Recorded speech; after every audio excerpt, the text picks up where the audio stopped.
और मैं क्या लिखूं माँ के बारे में, वो तो एक खुली किताब है। जिंदगी भर भी पढ़ता रहूं फिर भी अधूरा हिसाब है। अपनी माँ की इज्जत करो,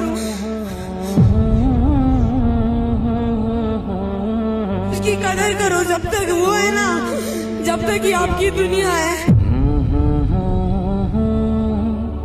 एक मोहल्ला था, उसमें एक खूबसूरत लड़की रहा करती थी। एक लड़के ने उसे देखा और उससे मोहब्बत कर लिया। वो लड़के ने उस लड़की को जाके कहा कि मैं आपसे मोहब्बत करता हूँ। तो वो लड़की ने कहा, अगर तुम मुझसे शादी करना चाहते हो तो तुम अपनी माँ का कलेजा लाकर मेरे हाथ में रख दो। वो लड़के ने कहा ठीक है। वो लड़का अपने माँ के पास गया और अपनी माँ को कहा, माँ